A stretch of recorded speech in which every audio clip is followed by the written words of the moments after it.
The road to Wembley has just got a bit shorter. Hello and welcome to episode 27, yes 27 of the Real Football Cast. I'm your host Dan Tracy, and in the next 60 minutes we'll be dissecting all the hot topics in football. As per usual, we'll be discussing what's been going on the pitch. It's the FA Cup over the past few days, but in addition to that there's also some off-pitch activities that have caught our eye, and they'll be getting our attention in the next hour. Joining me tonight is the return of my good friend Anthony Kendrick. Anthony, it's been a while since we last spoke, but how have you been? Yeah, I've been very good. Much happier since Mourinho's left. I'm sure that'll be mentioned later on. But yeah, I'm good, thank you. Very good. Yeah, blimey, it'll be like night and day, won't it? After sort of your moods in the earlier episodes earlier in the season. But yes, I'm sure it'll be a much brighter proposition. But yes, we'll certainly talk about all that later in the show. And I also had out a debut cap to Matt Sharples. Now, Matt's a Bolton fan. We're going to have a good chat about them later. But Matt, before we dive into all of that, how are things with you? Very well, thanks guys. Yeah, thanks for having me on. Good to be involved. Yeah, it's a pleasure to have you on, mate. So before we sort of chat all things football, I best do some social media bits first. Otherwise, we'll be talking into the abyss once more. First, if you want to get in touch with me, you can. That's on Twitter, @StanTracy1983. Anything show-related, send it my way. You can find me via iTunes by searching for Real Football Cast. And if you use that platform, don't forget to subscribe so you don't miss a single episode. And if you're not a fan of all things Apple, you can also find me on SoundCloud and Acast. While the easiest way to find all the links is by going to realfootballcast.com. As you should know by now, the Real Football Cast is sponsored by Loserpool. And what is Loserpool, I hear you ask? It's a new game that sees betting turned on its head, with the focus being on the loser. Now, if this has grabbed your interest, be sure to visit loserpool.com and create an account, especially as there is a new prize pool which guarantees a winner £1,000, something you will not want to miss out on. The odds of winning are great, but they're even better if you sign up. Right then, it's time to go live, and we'll start with some FA Cup chat. So first up, let's look at the fifth round draw. Now, Anthony, as a United fan, what's your take on being paired with Chelsea? You know, that's obviously probably the toughest tie you could have had, bar City. Are you confident it's a competition you can actually go on and win now this season? Well, yeah, I don't see any reason why not. Admittedly, I'd have rather got, you know, a League Two team or something, or well, Wimbledon or someone like that. But yeah, there's no reason why we can't win it. I mean, everyone's on the same page. Us, City, Chelsea. Well, we're the only three big teams left, I suppose, as Liverpool, Arsenal, and Spurs are all out. You know, we went to Arsenal, and people thought we might come unstuck there, and we won. So, yeah, it's probably our best chance of winning a trophy, and Solskjaer seems determined to go for it. So, yeah, well, why not win it? Okay, and while you're there, we're sort of talking United in the Cup. Do you want to give us a quick take on how you thought they played on Friday? What did you think of Lukaku being played out wide? No, not his usual role. Alexis through the middle. Is that something that sort of displays that you have now got options in this sort of final third of the season?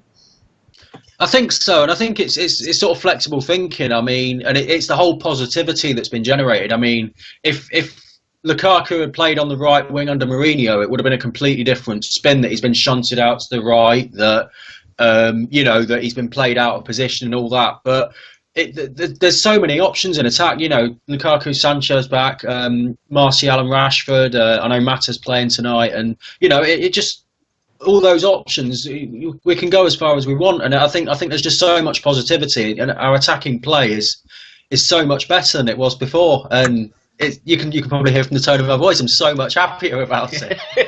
Like I said, I mean, if we played back an episode from earlier in the season, it was very, very dour, wasn't it? Very glum, and it was really a case of, you almost felt that Mourinho should have gone, but you weren't really confident he would. It was sort of like a case of just a process of, just get through this season, who knows what might happen. But, you know, they cut the apron strings December, and let's be honest, you've been much better for it. Not you personally, well, maybe, but the club in itself.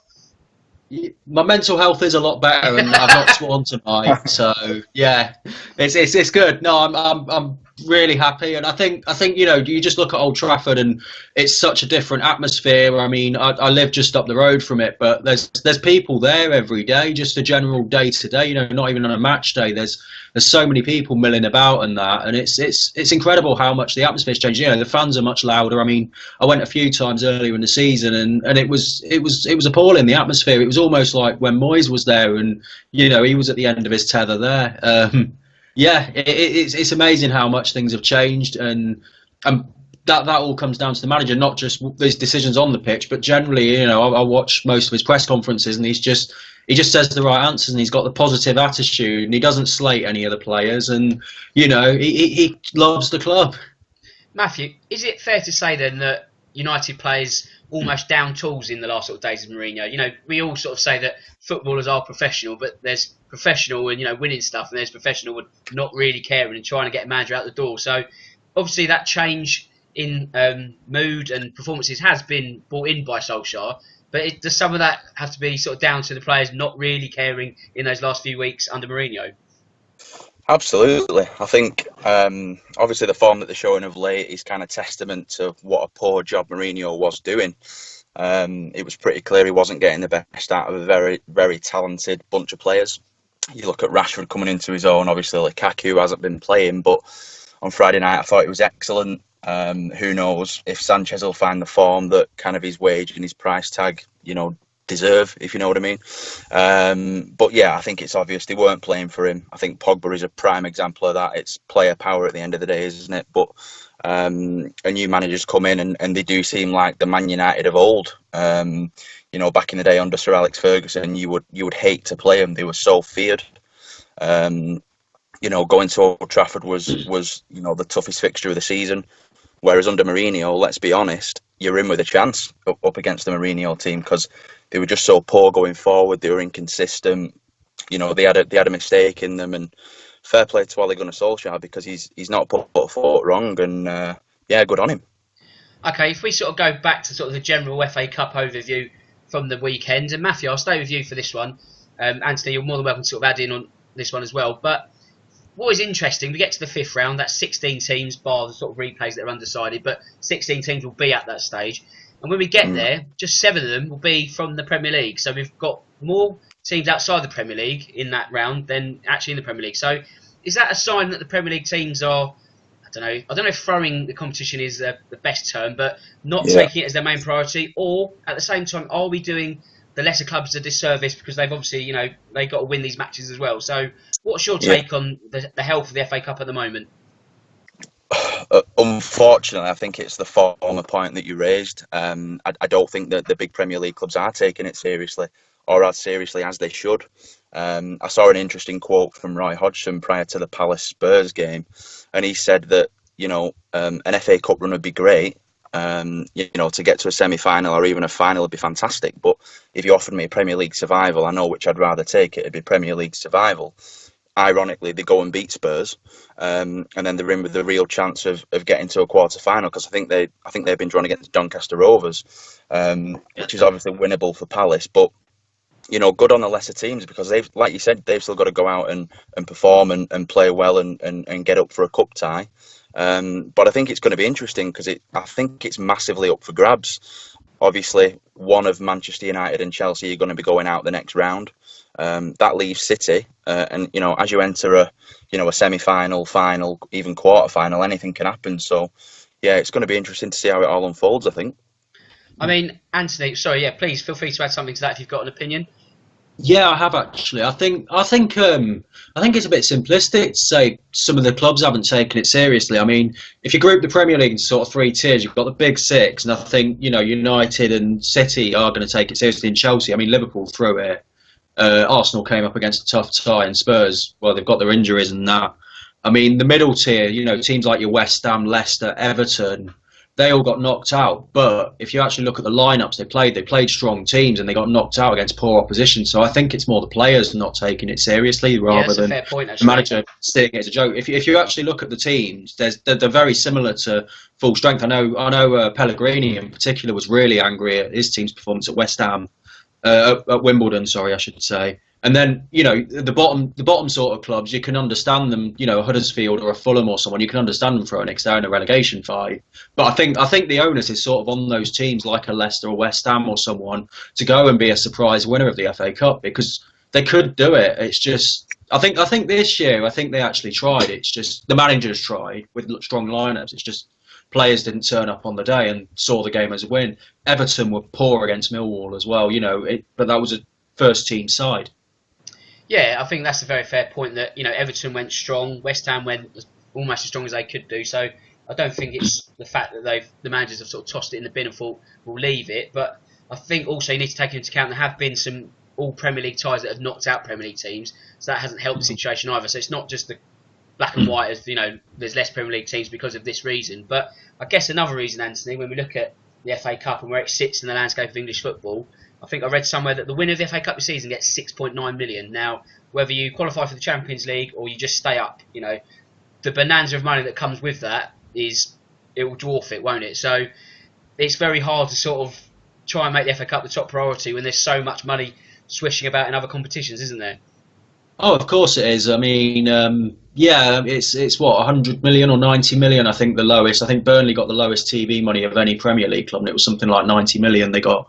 So yeah, when you look at it from a financial standpoint, there's only one thing. But I think it's, as I say, it depends where you are. I mean, I'm sure we'll talk about Spurs in detail, but you could argue they might want to go for top four or whatever rather than Liverpool. I completely don't blame them to throw in the game. But yeah, for a bottom club, there's just no way they can take the FA Cup seriously. If you've got a choice, I'm sure any fan would take Premier League survival over an FA Cup semi-final. But then, having said that, you ask any Wigan fan what they thought of the season where they won the FA Cup and got relegated. I think that'll go down in the history books. To sort of counter my own point there. Well, no, you're absolutely right in that sense. Like, you think to yourself almost, and Matthew, is it a case that the teams in that relegation fodder bracket, say from 14th to 20th, they almost see the FA Cup as a deterrent, the games they don't want, and take into account, say if they get to a replay, like it's another game they don't want. So, is it sort of they can't wait to get out of the competition quick enough, and it's okay. Well, if we play a fringe team. If we get through, great, but we're not really going to put our eggs in this basket this season. Well, 100%, and I think it's an unwelcome distraction to what's already a very busy kind of Premier League schedule, if you know what I mean. Like the point I made earlier with Palace, I don't think any manager will come out and say, yes, I'd rather stay up than go to an FA Cup final or even win the FA Cup. But what's on offer to be in the Premier League. The financials, the TV rights, everything else that comes with it is just massive. And think about, the owners and directors of football clubs as well. Selfishly speaking, they're going to want that money in their back pocket rather than an FA Cup final or even an FA Cup victory. So yeah, I think it's definitely an unwelcome distraction, which is a shame. It's unfortunate for sure. I'll stay with you, Matthew. So in terms of the Cup, I mean, we all want giant killings, don't we? That's the romance of the Cup, and that's probably what's made it what it is over the last 100 odd years. But you also want to see the biggest teams at the sharp end of the competition. So with 3 of the big 6, for use of a better term, already out, we're sort of, and also Chelsea may not meet each other, we're going to probably see like one lesser semi-final, so to speak. So is it almost a case where you can't really have one without the other? And if you do have giant killings, this is where we're at this season. Yeah, I think so. I think this is just a case of it being this season. Look, when you normally get to kind of the business end of the FA Cup, you're going to see, in a quarter-final, maybe 6 or 7 Premier League teams, maybe 8 Premier League teams. But yeah, like I said before, one lesser semi-final or quarter-final or a number of lesser teams in the quarter-final. I think it's going to be an interesting final to work out whoever gets there. And like I said before, it's massively up for grabs for those kind of mid-tier Premier League clubs who are taking it seriously. And kind of the Championship and League One clubs, should they get there, it's a massive incentive for them to go and create history, as Wigan did a couple of years ago, of course. Yeah, because I guess, Anthony, it will at least give some Championship teams, say 1 or 2, the chance to actually get to Wembley. I know that's been devalued slightly because, semi-finals played at Wembley every year and Spurs play at Wembley. That sort of mystique has slightly lost its allure, but it'll still be good for a lesser team to have a big day out, won't it? Oh, it'd be fantastic, yeah. But another point as well is there's this new rule for Football League clubs where whoever gets the furthest in each division gets a 250 grand bonus, if you like. Oh, really? Payment. Yeah, it's a new rule for this year. So whichever League Two club gets the furthest gets 250k, wow. And League One Championship. And I'm not 100% sure, but I think non-league might get one as well. But yeah, so that's a reason, if you're a Wimbledon, say, it's a reason to think we're going to take the FA Cup seriously. So yeah, I think that's a fantastic move. And yeah, there's the opportunity for someone like, a Football League club to reach a semi-final. That's a real possibility. And apart from United or City, the teams won't be fearing any, or Chelsea should they get through. Sorry, I'm being a bit presumptuous. They're not going to fear anyone. That's the only Solskjaer effect. Yeah, it is. But yeah, I mean, I think it's good for the cup. I think at some point you would you'd assume that City will meet one of those two teams, so we get the big tie later on. Yeah, I think it's a good thing. I think, if we see even if we see a Championship side in the final, I've got no problem with that. I think it's great. I mean, let's be honest. Where we are now, I think if everything goes to form, it's going to be City versus the winner of Chelsea Man United. The upsets have already, they've almost sort of run out. They've obviously sort of come in a little quick cluster, and then we are where we are. But I don't think it's necessarily in bad health. But what might make it sort of on a bit of a dodgy ground going forward is the fact that from the 5th round onwards, we lose replays, and that's because we're in such a tight domestic calendar. So does that, Matthew, point to a slow erosion of the competition? Because we not only lose the romance, again, that term pops up, but what could also be considered a real lifeblood for smaller teams. Let's take Exeter a couple of years back. They managed to get a home draw against Liverpool, and they actually drew that tie, and then they got a big money-spinning replay at Anfield. So are we in danger, if we get to the point where we can't have 4th round replays or 3rd round replays? That's going to be a real bugger for sort of teams from sort of League One and League Two, isn't it? Yeah, absolutely. And like the point Anthony raised before about, the clubs from League Two, League One, lower league clubs getting the furthest is a massive incentive. But obviously the Premier League teams and even Championship teams, in the Championship you're often playing Saturday, Wednesday, Saturday, Tuesday, sometimes even Friday. So obviously that kind of schedule will come to the forefront of everyone's mind. But obviously, like you said, flip that on its head for someone like an Exeter or a League Two conference team to get a massive replay at somewhere like Anfield, Old Trafford, the Emirates. That could set them up for 2, 3, 4, 5 years. The kind of money that's involved. So yeah, there's kind of positives and negatives on both sides, I guess, which is quite interesting, I suppose. I'll ask this one to both of you. I'll start with you, Matthew. Do you think there's really space for 2 major domestic cups in England? Because obviously we have the FA Cup and the League Cup. Does the League Cup really serve a purpose now? Because even that's been sort of chopped down to its most minimum. The fact that there's no extra time, and that's sort of a way to appease Premier League clubs to be in the competition still, because it's like at least you won't run the risk of playing 120 minutes in midweek, which will knock you out for Saturday. So everyone seems to be bending over backward to the Premier League. We've got replays being lost in the FA Cup. We've got no need for extra time in the Carabao Cup. So it's sort of like, are we getting to the point where we're not even going to have 2 cups in England? What do you think? I think there has to be two cups in England. I think there simply has to be space for it.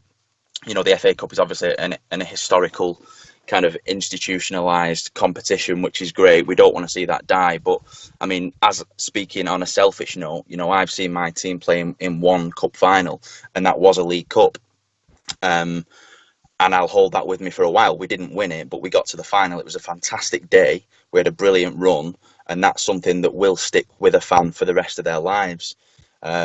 So I think the point you raised earlier about, no extra time, that can be seen as a positive. And you could argue that is actually taking it seriously, because maybe if there's no extra time, the bigger clubs might put out stronger teams to get the job done earlier, rather than kind of resting players or bringing in youth prospects with the possibility of keeping your big hitters on the bench should things not be going to plan. So I think they both need to be taken seriously, and I definitely think we need to keep room in the calendar for both competitions for sure. Anthony, anything to sort of counter or add to that? What do you take on the League Cup? Is there space for both still? I think there is, and when you consider, well, I say, because the League Cup is predominantly played in the first half of the season, the FA Cup for the Premier League teams the second half. I think there's definitely space for both. A bit of a radical proposal. I know that any team competing in the Champions League or Europa League enters the League Cup in a later stage. What if you cut those teams out, so any team that's qualified for Europe is ineligible for the next League Cup? Yeah, so you get teams like West Ham or Everton. West Ham, Everton, etc., fighting it out. Would that and they're guaranteed a Europa League spot. That would make teams take the League Cup seriously. I'd query that maybe as an idea. That's a good shout actually, because then at the moment you get teams qualified for the Europa League who aren't in the Big Six, and then think, oh well, we can't really compete on the front of the Europa League and the Premier League. So if you took that out of the equation and said, well, you can be in Europe, you don't have to deal with the League Cup that season, then they could have a crack at it. So then that would probably benefit England's coefficient in terms of UEFA. Not that it needs to be bothered that much. But yeah, that's not actually the worst shout. I'll forward that through to the EFL and see what they say, Anthony. Leave that one with me. But Thank you. that's all right, Pull a mate. few strings. Yeah, I'll have a word. But Just make sure you make it clear it's my idea. yeah, oh yes, yeah. I wouldn't dare Gene take the credit for it. So We all need to be on this. It needs to be split 3 ways, that idea. yes, exactly. Yeah, Matthew's the first witness, so he gets a cut as well. So we're fine. We'll be flying. I trust you. So if we stay on the wider issues of the FA Cup, I think we've got one more to sort of talk about. It's VAR. Now, Matthew, did Saturday show a perfect example of it being imbalanced in the competition? Because Millwall got the better of Everton, although their second equaliser was handled into the net. There's no doubt about that. Now, if it happened at Goodison Park, then VAR would have been in place and it would have been ruled out. But because it was at the Den, it wasn't, because it's not set up for Championship grounds. Now, surely that can't be right for competition integrity, can it? Absolutely not. It's an absolute farce. I mean, VAR in general, I don't think is good for the game, but to have it at bigger grounds and not kind of Championship League One grounds, it is shocking, in my opinion. It really is. I'm sure you've both probably seen the clip of Neil Harris when the clip came on the big screen and he was like, "Turn it off, turn it off." I think his language is a bit more industrial than that, though. But yeah, I know exactly what you mean. I'm trying to keep it clean for podcast reasons, obviously. But, very good. Yeah, good thing. but look, if you're going to roll out something radical that let's be honest, it's going to change our game massively. You need to do it properly or not at all. I mean, in the World Cup, it was there at every game. It worked well. Everyone got on with it. But obviously, the fans or the clubs who suffer from not having VAR, as opposed to the ones who benefit from having VAR, it's a massive differential. So yeah, for me, it's either all or nothing. And surely, Anthony, we've raised the point that there's less Premier League teams in the competition going into the next round. Surely this could rear its ugly head again, because there's going to be a lot of games where VAR's not going to be in place, but it will definitely be in place at Stamford Bridge, for example. So that can't be right, can it? Well, it's only going to be in place in 2 games, and that's assuming Brighton qualify, beat West Brom in the replay against it could do, but within that game, it's the same rules for both teams. So if Everton had scored a handball goal that was given, then it still would have counted. It's not like it's one rule for one team, not the other. I get what you're saying about competition integrity, and it would be nice to have everyone on the same page, but. Yeah, it depends on your opinion of VAR overall. I personally am more against VAR than others. So yeah, I'm kind of against it. But in terms of this, I don't see it being against the integrity of the competition or anything like that myself. That's fair enough. I mean, I guess that's the only sort of downside when you have a competition which is open to so many teams in so many leagues, that you can't.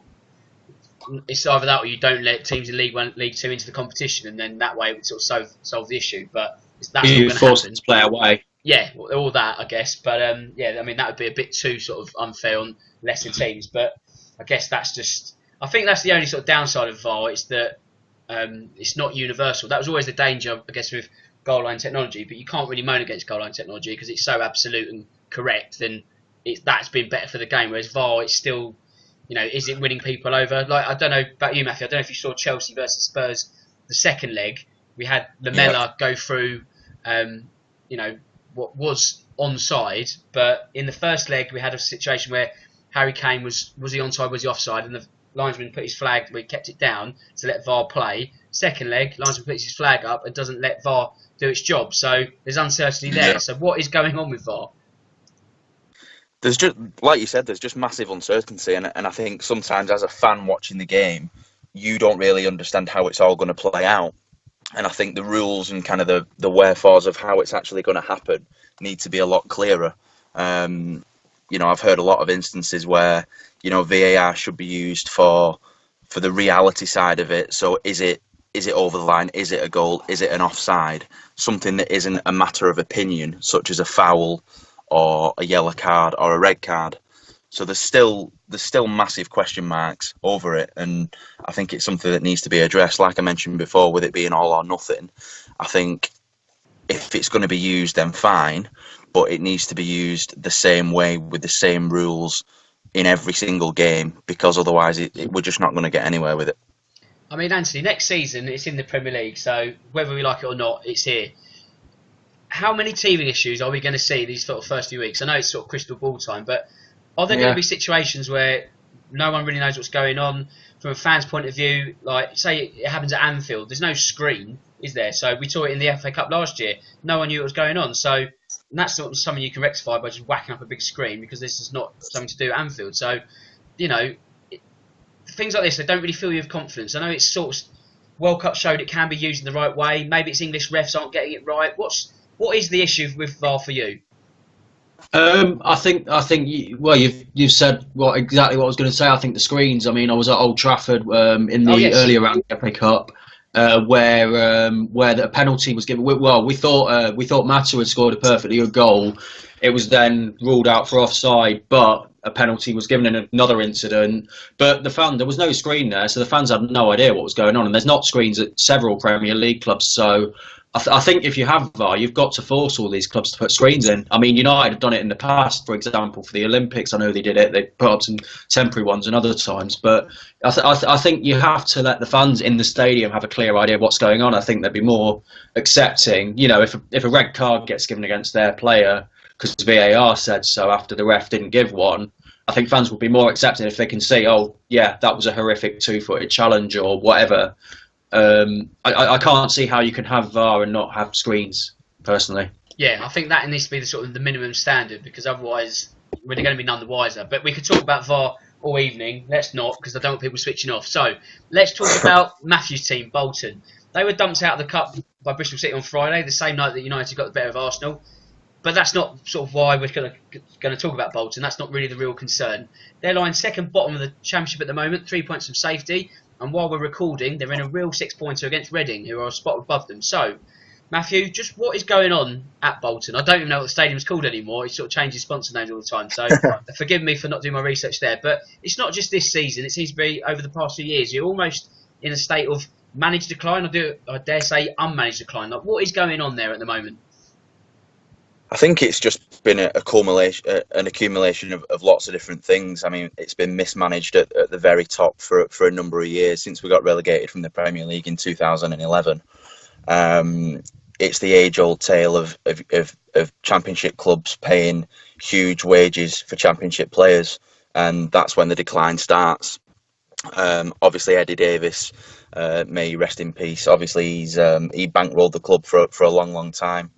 Wrote off in excess of £180 million worth of debt, and since then it's just been an absolute farce. If I'm being completely honest, the club was taken over by a consortium led by ex-Wanderers striker Dean Holdsworth a couple of years ago.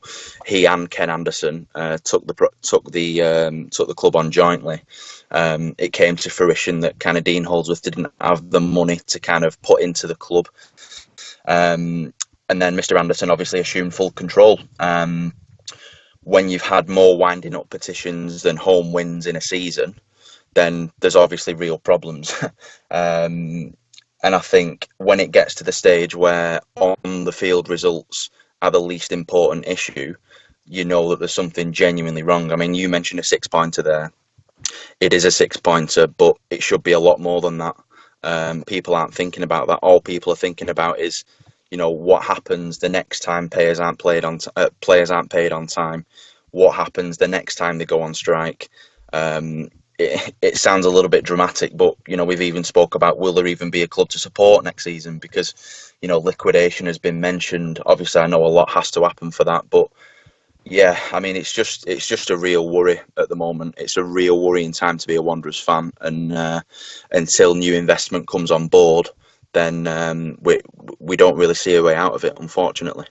Anthony, I know, you know, from an outsider's point looking in, you've always got a keen eye on the Football League and all things Championship. So what's your take on Bolton? I mean, are they too big a club to go to the wall? I know sort of that's a very rarity these days, because there always seems to be someone else who can come in and sort of try and revive a club's fortunes. But like Matthew says, when it's more winding up orders than home wins, you have to sort of think, well, is it really worth me putting my money in? So, you know, will they stay up? Is that just a case of sort of bracing themselves for the impact of relegation to League One, like Sunderland did? But with Sunderland, you get the feeling they're well versed to sort of go straight back up and have a crack at it. But with Bolton, you do sort of think, oh, hang on, like if they go down again, like it might be a bit of an iffy situation. So what do you make of all things happening there? I don't think Bolton will fold or anything like that. Even if it's like it's like a Portsmouth or something where they end up going right down and rebuilding. I don't think they'll completely fold. They've got such a strong fan base, and they're a historic club with there's a lot of history there, and they're well supported. So I don't think they'll go into fold or anything like that. But I do think they'll get relegated. They don't look good enough compared to some of the other teams around them. I think that. if we will absolutely go down for sure. If they get relegated, though, I think it might be good for them in a strange way, because you look at like Wigan as well.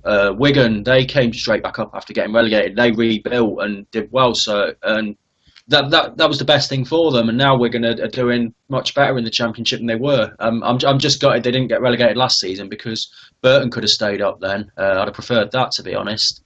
But yeah, no, I think Bolton will go down, and I think it'll be good for them in the long run. Yeah, I guess sometimes you need that, don't you? I don't want to wish relegation on any sort of club, but bar Arsenal. But that's not going to happen, is it? But yeah, I think sometimes if we take Sunderland as an example, if you watch the Netflix documentary, you just sort of saw the fact their house was nowhere near in order, and I think sometimes you just need someone else to come in, and whether it takes 2 years, 5 years, even Portsmouth, another great example. They're sort of on the up and up now, but they were right at the sort of bottom of the Football League ladder at some point. So sometimes you do need to take that backward steps to sort of then go back up the ladder. So, but as you say, you can only have so much mismanagement before you sort of have to think, well, how far can we keep going? Because sometimes, keep going. Sorry to jump in. Just on the flip side of that, I mean, we've already been relegated once to League One under the current kind of management structure. We came straight back up at the first attempt. We went up second to Sheffield United. But obviously, this financial problem and these financial woes always seem to rear their ugly heads. And whether we get relegated or we don't, I think, even in League One, these financial problems are still going to be affecting us. Hopefully, Mr. Anderson will reduce his price, and we will get some genuine investment on board, whether that be in League One, Championship, League Two. Like Anthony said, sometimes it's better to just cut your losses and start again, but until there's someone back in the club who has its best and genuine interests at heart, then I only think that when that happens, we'll gradually start to come back. The whole Christian Deutsch situation as well is a bit ridiculous. I mean, they signed him in the summer on loan with an agreement to buy him in January, which hasn't happened because they can't get the finances, and now he's kind of in limbo, and he's been recalled, hasn't he? And all the Bolton fans I saw when they weren't playing, they went down to Forest Green as a bit of a protest. I thought that was quite funny what they did. Yeah. Well, Dale Vince, took matters into his own hands, didn't he? And produced a T-shirt that said "No can do," which I thought was quite amusing. But yeah, I mean, on a serious note, you're messing with people's lives. It's come out since that Wanderers weren't even paying his wages. His parent club are paying his wages. So, bearing in mind that he's meant to be joining the club on loan. A similar thing happened with Remy Matthews, who we had on loan from Norwich. We have signed him again permanently since, but there was talk of his missus buying a house over here and leaving a job, and yeah, I mean, forget what happens on the pitch. You've got to start treating people better. You're messing with people's lives at the end of the day. So yeah, well, I hope all things pan out well in the end. It might be a very long road, but there will be some sort of light at the end of the tunnel, hopefully. So. Let's move back to the soap opera, which is the Premier League. Anthony, I've got a tale of two quotes here. First up, my boss, Pochettino. He says, most important thing is being consistently in the top four. Your boss, Solskjaer, says, we've got the Champions League, FA Cup. We can't just say top four and that's it. So then, Anthony, who's got the better mentality here? They've both got the right mentality for their situations they're currently in. Solskjaer's in charge for 6 months, and he's right. We're Man United. We shouldn't just be saying, "Oh, we'll finish third and that's it, and that's a good season." We should be thinking, we're going to win every game, and that's the mentality he's gone in with, and we've won every game. So yeah, for United, we've got to be saying, the top four isn't be all and end all. We should be focusing on every game. We've got a good enough squad, especially in attack, to win the FA Cup and finish in the top four. Tottenham's squad, especially in attack with Son and Kane and all that, isn't as strong, and I completely accept in Tottenham's position that finishing the top four would be considered a good season. That might come across a bit arrogant, me as United as a big club and Tottenham as a small club. I don't want it to come across that way, but if Tottenham, as they have gone out at both cup competitions this week, if they end up finishing in fourth place, that's still a very good season considering Tottenham. Yeah, I think you're right, all things considered. I think I was chatting about Tottenham yesterday in the sense that it is very apparent that our main priority on Sunday was the Premier League. Like, it was no good playing a full strength, well, I say full strength, but the strongest possible team that we could against Palace, and then it might have a knock-on effect for Watford tomorrow. And if we lose against Watford, well, we could have lost to Palace, played a strong team, lost to Watford, and think, oh, why did we go so strong against Palace? So it's all about momentum. If that momentum halts in terms of the league, then we are sort of done for. So I don't think it's one that's necessarily happy. It's made Tottenham fans happy because you've gone out of the cup, and then the manager's going, well, it's not even that important. Get over it, basically, in not so many words. So yeah, I think it's not black and white. I don't think it's this mentality is better than the other. I think it's all about how you sort of fed it into the sort of nature and I guess the sort of stature and where that club is at the moment. So where clubs are going to be at the moment and where they are at the end of the season is a different question, Anthony. And I say this because I've got a vested interest as I'm a Spurs fan, and as you know, you're a United fan. So I'm more than happy for Ole Gunnar Solskjaer to stay as United manager. Firstly, do you think he will, or do you think you'll get Pochettino? What do you think is going to happen in the managerial landscape? Well, I read a bit of Sky Sports, and according to that, Pochettino's nailed on. So yeah, but no, I think if Solskjaer continues to do well, and I see no reason why he won't, they can't not pick him for the job. I mean, it's a bit like Gareth Southgate when he was England manager, or Di Matteo when he won the Champions League with Chelsea. Yep. Both of them made excellent, did an excellent job. And if Solskjaer does that, then how can he not get picked? I mean, if they pick someone else and he loses a couple of games, people will look back and say we should have gone for Solskjaer. I mean, he can't. He must get the job if it continues. There's no way he can't. So yeah, and I'd be very happy for that. I mean, he's done nothing wrong, and he's completely changed the mentality of the team. I think Mike Phelan coming back's made a difference as well, and the coaches all seem a lot more together. There seems to be a lot more togetherness with the staff. So yeah, I'm perfectly happy for you guys to keep Pochettino as far as I'm concerned. Okay. Having said that, before Solskjaer took over, Pochettino would have been my number one pick. Yeah, do you know what? I think this run has come at just the right time because the rumour mill was almost on fire, wasn't it? It was just getting silly. Like, it had almost been announced without him even moving. So just the fact that Ole Gunnar Solskjaer's won 8 matches, it's just taken the sort of heat out of that rumour. But from a sort of neutral point of view, Matthew, what's your take on all things United? Like, Anthony makes a great point about Roberto Di Matteo. And obviously he galvanised the Chelsea squad, which was at a low ebb. And Ole Gunnar Solskjaer has done something quite similar. Now, whether he goes on and wins the Champions League, you never know, do you? And he might do that. And then obviously you can't not give him the job. But as we saw with Di Matteo, he almost sort of did a great thing, but then stayed on too long. It's almost as if once you've galvanised the team and had that success, it's very hard to then start a new season when you're not galvanising. Do you know what I mean? It's sort of, will Solskjaer perhaps not outstays welcome, but end up staying on too long. But as Andy says, you can't not give him the job after that success. So it's quite a difficult one for them to sort of make a decision on, isn't it? Yeah, 100%. And I think the United job is kind of a slightly different task to the one that Di Matteo had. I know they were both kind of. I know Chelsea were kind of on a bit of a bad run when he took over, and like you said, he galvanised them. Ex-player, fan favourite, etc., etc. And that's the exact same with Solskjaer. But I think Solskjaer has been very clever in the media as well, because I think he's doing his best to get fans fully on board. His comments about, we're Man United, we have to attack, we have to win every game, we have to play attacking football. That is the Man United ethos, and that's kind of the Man United way.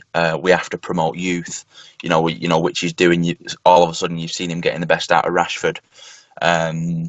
So, like Anthony said, how long does it go on? If he continues winning games, United and Ed Woodward are going to have a genuinely serious decision to make, because how can you not give, bearing in mind where United were, just before the turn of the year, let's say, at Christmas time, they looked a shadow of their former selves, like genuinely, like the point I mentioned before. They used to be so feared, whereas now you don't want to play them. You don't want to get drawn against them because they're on fire.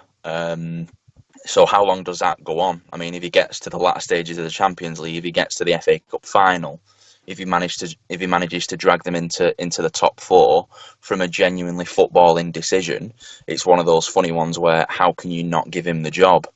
I think the point you made before about Pochettino, I think again, like Anthony said, he fits the Man United mold perfectly. If you just park the Solskjaer situation and concentrate on him, he's a youngish manager. He can adapt.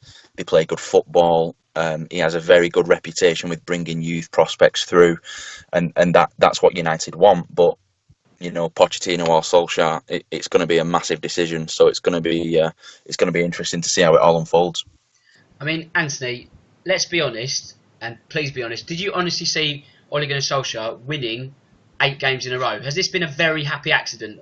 Okay, maybe that's a bit of an unfair term, but do you know what I mean? Yeah. Like, it's been as good as it could possibly be, and that's sort of changed everything, really, hasn't it? Because say he takes the job, and United are sort of still 6, and they get 5 out of 8 wins, and you're sort of then asking the Pops question. This has just gone bigger than your wildest dreams, really, hasn't it?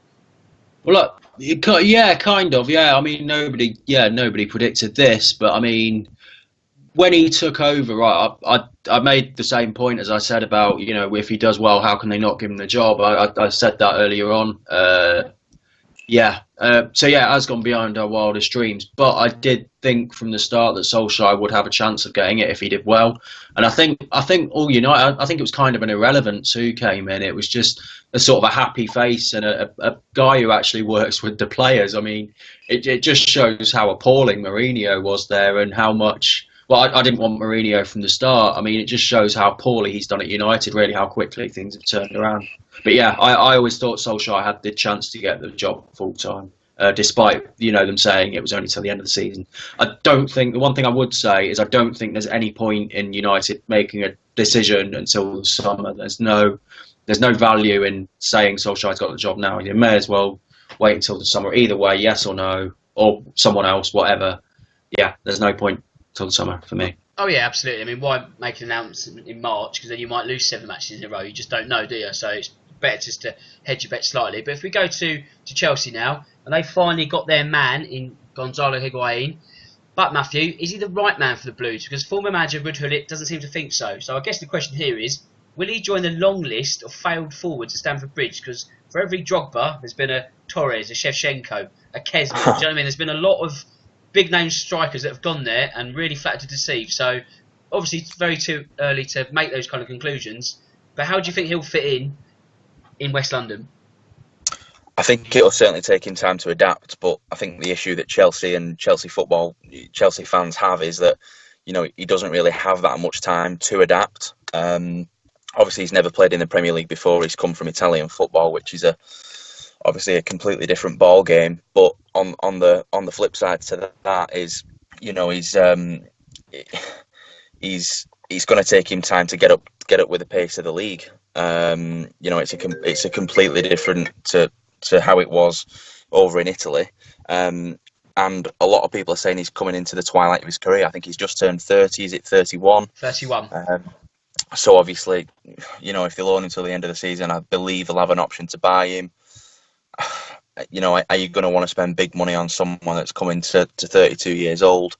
Or would they go for someone much younger and kind of a 5, 6, 7 year plan? So obviously, like you said, impossible to think what is going to happen. But if I had to hedge my bets, I do think he'll be another Torres. I'm going to be honest. I don't think he'll have enough time to adapt to the league, and it'll be interesting to see.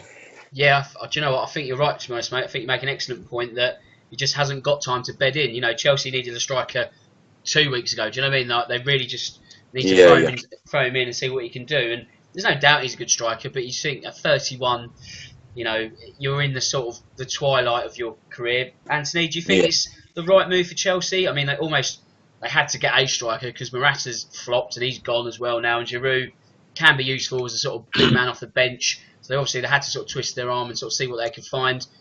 Is he going to put up any trees? Can he sort of make sure they get over the line in the top 4, or will a certain Manchester United pick them to that post? I can't see Chelsea finishing the top 4, and I think Higuain's the wrong option. I think he's more of a Falcao or a Shevchenko. That's another failure. Good shout. I think he's that sort of player rather than a pacey or a physical sort of striker. I think. I'm not sure he was the right player to bring in, but he's got history under Sarri, so he might prove me wrong, but I can't see it myself. I think it was more of a sort of panic needing a decent striker in. I don't think Giroud's done a lot wrong. I think he's quite a handy striker. Whether somebody like pacier, like an Aubameyang sort of player would have been more beneficial to them up front with the sort of system they play, or Dries Mertens had his good run under Sarri, didn't he, at Napoli? That sort of striker who likes to get wide and in behind, and that's the sort of striker they should have gone in for. Even Batshuayi, I don't know what's happened to him. Exactly. I know he's the sort of that's the sort of player I would have looked at, but I don't know. Maybe in his wisdom he thinks Higuain can play that role. I don't know. Yeah, there's 15 games of the season if we consider like the midweek ones that we're sort of talking over now. So Matthew, would 10 goals be a good return? I know everyone's sort of obsessed with stats, and you can't necessarily say it's all about stats and goals this season. But if we're looking at sort of a par for Higuain, does he need to be at least getting sort of double figures or very close to double figures to be considered some form of success in this last part of the season? Yeah, 100%. I think, with 15 games to go, I think it's obvious he's going to be starting every Premier League game, and obviously Hazard's played through the middle, hasn't he? And I think what Chelsea fans seem to be very kind of wary of is whoever they do bring in and whoever does lead the line for them, how are they going to kind of complement Hazard? Because Hazard's been very complimentary of Giroud in the past, hasn't he? That, he linked up well with him and brought him into play. And I think double figures there or thereabouts is an absolute must. But then again, even if he gets double figures, there's no saying that he's gonna go big again in another Premier League season. And how many more goals are you gonna get out of him if he plays a full season, coming into the age of kind of 32, 33? So yeah, it's going to be interesting to see how it pans out. But yeah, like Anthony said, I think if I was a Chelsea fan, I'd have much preferred them to kind of push the boat out a little bit more. Look across Europe to see, who's performing and who's going to fit in a little bit better. Yeah, it's a very good point actually, because it's all very well getting, let's say he does get double figures, but if you extrapolate that over a full season, you can't really see him getting 19, 20 goals in the Premier League next season. So you think it might be something, it might be a short-term gap that works for them, but I just don't really see it as the right move. We can talk up his connection with Sarri, but the Premier League is a much different beast to Serie A. So we'll see how it does pan out. But sorry, Anthony, as you were. Yeah, I'd say about Chelsea, there were some stats about how poor the young players and how much opportunity they get. I think they've got the oldest average age of players who've played this season as well, in terms of minutes. I think it's more of wanting an experienced player because of how chop and change the owner is. If I don't know, from Sarri's point of view, to look at it another way, if you said you got 6 months, you need to pin your hopes on a striker for the next 6 months, you'd pick someone you've worked with before who you'd be reasonably confident. I know you could say he's getting on, but for the next 6 months, you'd be more inclined to pin your hopes on that than some a 23-year-old in Europe or whatever. Yeah, that's true. That's why Harry Redknapp always signed Peter Crouch, I guess. But if we stay in Chelsea, and Callum Hudson-Odoi, he might be going to the Allianz Arena, not on a sort of trip. He might be moving to Bayern Munich in the next couple of days. So whether that deal happens or not, he's not the only one who's in that sort of pipeline of Premier League academy to German superstar in a matter of months. So, what do you make, Matthew, of German clubs reaping the benefits? Do Premier League clubs only have themselves to blame? When you consider that the league game between Arsenal and Chelsea didn't have one English player in either starting 11. So, they moan about the loss of talent, draining away to Germany. But surely, if they're good enough, they've got to play, haven't they? if they're good enough, they've got to play. It's as simple as that. You know, Jadon Sancho, Reece Nelson's another one. Callum Hudson-Odoi. I think I saw his interview after the Chelsea game on at the weekend, and you know, he was asked the question, "Have you spoken to Bayern Munich?" And his answer was, "I can't say." So essentially, what that means is yes, I've spoken to them. But yeah, I think English clubs have only got themselves to blame. I think in Hudson-Odoi's case, it seems at Chelsea, it's all very much too little, too late. Kind of, you know, if he was bled into the team last year, or if he was given more of a chance this season, then, you know, would the talk of Bayern Munich even be happening? But, you know, footballers are selfish and good on them. You know, look at Sancho. Where would he have been now? He'd have probably been farmed out on loan somewhere if he hadn't have taken the risk and gone over to Germany. So fair play to all of these young lads that are going out there trying to make a name for themselves, but ultimately the onus is on English Premier League clubs to do a little bit more to harness that talent and get the best out of them. Anthony, I'll ask you, well, here's the sort of question from a different direction. So German clubs are getting the best of English young talent, and English clubs are getting the best of young German managerial talent. So there's 3 former Borussia Dortmund reserve team bosses that have now landed in England. One of them's gone, David Wagner's sort of off, but you've got Daniel Falker and Jan Sierver, who's now back at, well, he's gone to Huddersfield. So we've almost got a talent trade. Players going in one direction to Germany, managers coming to these shores. So is it worrying from an English coach's point of view that you've got 4 English top flight managers and 2 of those are over 70? So we've got a situation where English players aren't being tested at the highest level, you know, because they hit a bottleneck at the top of their academies. And we've also got a problem with English coaches. So that can't be good overall for the English future of the game, because obviously we look at the World Cup and, you know, a Nation League final, and that's all, you know, well and good, but there's got to be like week in, week out to go with it as well, hasn't there? Yeah, I think English coaches, it's so expensive, all the licenses and things, and there's not enough grassroots football. The FA is not well funded. The FA is well funded, but it's not using its funding to get enough coaches. I mean, you know, even championship jobs now, you got someone like Bielsa or, you know, Santo going in at Leeds and Wolves respectively.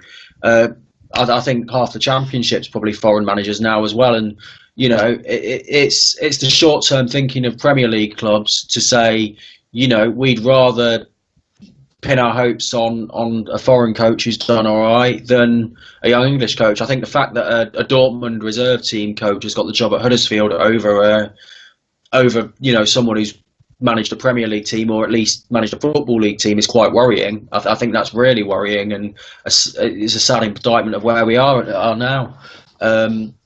But yeah, I mean, I don't have a problem with top foreign coaches coming in. I do, you know, like Bielsa and the others, and you know, all the top Premier League clubs. I don't have a problem with that, but I do have a problem with something like that, and it worries me really. I mean, there's clubs doing well in the in Football League. I mean, the new Stoke manager, who's coming from Luton, he could do well. I hope he gets an opportunity to coach in the Premier League. Yeah, but I mean, I guess, Matthew, that if these young coaches, they do somehow get a team out of the Championship, they're under so much pressure. I think Eddie Howe's obviously bucked the trend, but it's almost a case of you've got us out of the Championship, you're not having a good Premier League season, what have you done for me lately? Nothing. And then you're off, and then we sort of start the cycle over again, don't we?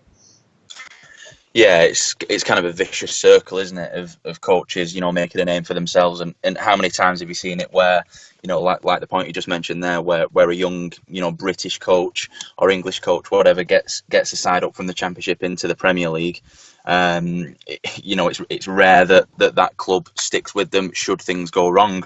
I mean, Sean Dyche is a perfect example where, you know, he's got Burnley into the Premier League. He's then taken them down, but Burnley have stuck with him. A season later, he's took them straight back up again.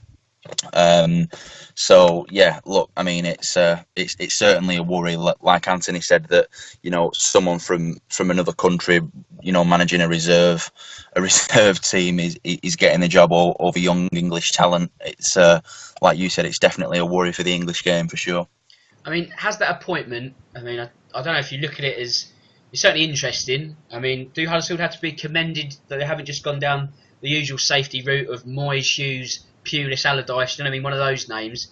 But should they not be looking at, I don't know, are they sort of perhaps bracing themselves for relegation and thinking, well, you know, there's no point getting in a big name because he's going to still want a lot of money. If we can get someone a little cheaper, brace ourselves for relegation, and then see what he does in the Championship next season. Is that their mindset, do you reckon? Yeah, I think so. I think it's a case of, what is he going to do different? What is he going to bring to us that we already know that, a Marquis Sam Allardyce is going to bring in. Ironically, he's kind of in the same mould as David Wagner, who's just been sacked. Young foreign coach with lots of different ideas, wants to play nice football, gets on the front foot. So, yeah, I mean, it's a difficult one. I mean, yeah, I suppose they should be commended for kind of pushing the boat out and doing something different if it works. And if it does work, then good on them. But I think you're probably right. I think they are bracing themselves for relegation. I think they're really up against it this season for sure. I think they've been up against it from the start, to be honest. But yeah, if he does take them down, let's see if they stick with him and see where it goes. A final question for the night, Anthony, to you. Will we ever see a Premier League season where there's no English managers? Crystal ball time. But are we getting that way where, Hodgson and Warnock can't go forever, because 70 plus and all that. So are we getting to that doomsday scenario? It will, yeah. At some point, that will be the case, yeah. I can't really answer that, really. No. At some point it's getting fewer and fewer. Yeah, it is. We'll see very few English players as well, and it's disappointing, but that's the way it is. What a sad note to end the podcast on. I was so cheery to start. Just taking it all out of you, haven't I? But I need to wrap things up, not just because of that depressing note for English football. Yes, we've killed it stone dead, but we're hitting the hour mark, so I need to just do a bit of admin and thank the guests. Matthew, absolutely cracking David performance. I hope you'd like to join me sometime between now and the end of the season. You're more than welcome to come back on. Absolutely, yeah, I really enjoyed it. Thanks for having me on. Appreciate it. Thanks very much, mate. I look forward to doing it again sometime soon. And Anthony, as always, again, a pleasure and an open invite to you also. Thank you. Very kind. Yeah, no, it's I enjoy coming on the show and and speaking to you, and it's a great podcast, I must say. If that's a good advert for you, I listen to the episodes I'm not on as well, and I enjoy it. Thanks very much, mate, Anthony. I do appreciate your kind feedback. I might have that as a tagline for this week's episode. So yeah. But yeah, like I say, you two more than welcome to come back. You said that 50 quid, right? Yes, absolutely. Yeah, that and the idea about European teams qualified who aren't in the League Cup. I've got it all written down. It's absolutely fine. So on that note, I best wrap things up, and I just need to say that my name's Dan Tracy. This is the Real Football Cast in association with Loserpool, and until next time, goodbye.